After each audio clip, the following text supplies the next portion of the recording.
اللہ کے محبوب علیہ السلام سے پوچھا گیا کہ سب سے اچھا ایمان کس کا ہے؟ فرمایا سب سے اچھا اور کامل ایمان اس کا ہے جس کے اخلاق اچھے ہیں، جو بات اچھی کرتا ہے، جو لوگوں کے برائیوں کی ٹو میں نہیں رہتا، جو لوگوں کو اذیت نہیں پہنچاتا، جس کی طبع میں حیا ہے، جس کی طبیعت میں وفا ہے، جس کے انداز کے اندر محبت ہے، مروت ہے، بھائی چارہ ہے، حسن سلوک ہے، رواداری ہے۔ ان چیزوں سے مل کے اخلاق بنتا ہے، اچھی عادتوں سے اخلاق بنتا ہے، رویوں سے اخلاق بنتا ہے، لوگوں کے بارے میں اچھا سوچنے سے اخلاق بنتا ہے۔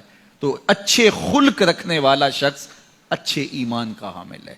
بہتر ایمان اس کا ہے جس کے خلق اچھے ہیں، جس کا کردار اچھا ہے، اور جس کا کردار اچھا نہیں ہے تو سنیے اللہ کے محبوب نے ارشاد فرمایا، فحش مزاجی اور فحش گوئی، بیہودہ بولنا اور بیہودہ طرز زندگی اختیار کرنا، فرمایا یہ دونوں چیزیں اسلام سے نہیں ہیں، ان کا اسلام سے کوئی تعلق نہیں ہے۔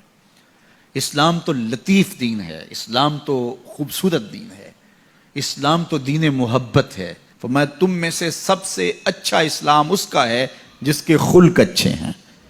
اور اللہ کے محبوب نے فرمایا بوئستو لأتمم مکارم الاخلاق، میں اس لیے بھیجا گیا ہوں کہ میں اخلاقیات کی قدروں کو بلند کر دوں، اخلاقیات کی قدروں کو اونچا کرنے کے لیے، ان کی تکمیل کے لیے میں بھیجا گیا ہوں۔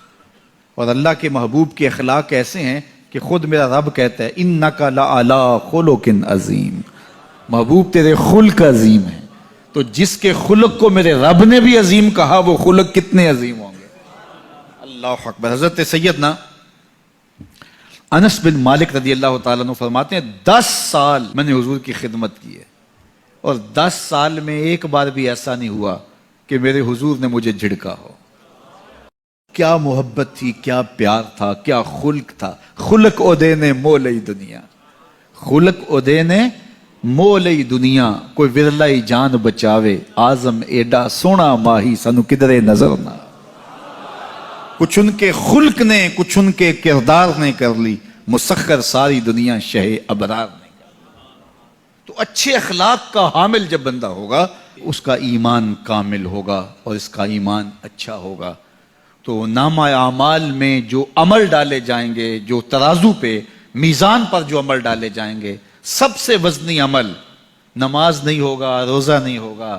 سب سے وزنی عمل کون ہوگا؟ جو پلڑے کو جھکا دے گا، وہ حسن خلق ہے۔ تو لوگوں سے اخلاق اچھے رکھیں، لوگوں سے رویے خوبصورت رکھیں، بات کرنے میں سلیقہ سیکھیں، گفتگو کا طریقہ سیکھیں، لوگوں کے معاملات کے اندر، نجی زندگی کے اندر جھانکنے کی کوشش نہ کیجیے، اور لوگوں کے بارے میں حسن ظن رکھیے، ان کی بہتری کا سوچیے، اور ان کے لیے خیر کے ماحول کو فراہم کیجیے، ان کے لیے آسانیاں پیدا کیجیے، اور ان کو جو ہے وہ آپ اچھائی کی طرف بلائیے۔ میرے بزرگ فرمایا کرتے تھے جس سے دوستی ہو تو اس کا بھلا سوچنا چاہیے، اور کسی کا بھلا سوچنا یہ ہے کہ اس کی دنیا بھی اچھی ہو اور بالخصوص اس کی آخرت اچھی ہو جائے، تو اس کو دین کی طرف لایا جائے، اس کو اچھائی کی طرف لایا جائے تاکہ اس کی آخرت برباد نہ ہو۔ یہ کسی کا بھلا سوچنا ہے۔ تو اچھے اخلاق کا حامل شخص ہی ایک اچھا مسلمان ہوتا ہے۔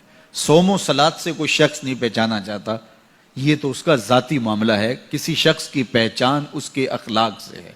نکاح کرنے کے حوالے سے بھی اللہ کے محبوب نے ہمیں جو رہنما اصول دیا، فرمایا جس کے اخلاق اور جس کا دین تمہیں پسند آ جائے اس سے اپنی بیٹی کا نکاح کرو۔ تو وہاں دولت دیکھنے کی تلقین نہیں کی گئی۔ اگر یہ قدریں ہوں گی ہماری ایک دوسرے سے جڑنے کی، ایک دوسرے سے قریب ہونے کی، رشتہ داریاں کرنے کی، تو پھر اچھا معاشرہ تشکیل پائے گا۔ اور جب ہماری جو ہے وہ ترجیحات اس سے ہٹ کر کے ہوں گی تو پھر اچھا معاشرہ تشخیص نہیں پائے گا۔ آج اس سے تعلق جوڑا جاتا ہے جس کے پاس دولت کی کثرت ہو یا کوئی صاحب اقتدار ہو، تو لوگ اس سے تعلق رکھتے ہیں، چاہے اس کے اخلاق کتنے ہی برے کیوں نہ ہوں، اس کے رویے کتنے ہی تلخ کیوں نہ ہوں۔ جو اچھے خلق کا حامل ہے اس کی قربت اختیار کرو، تمہیں زندگی اور آخرت کا نور نصیب ہوگا۔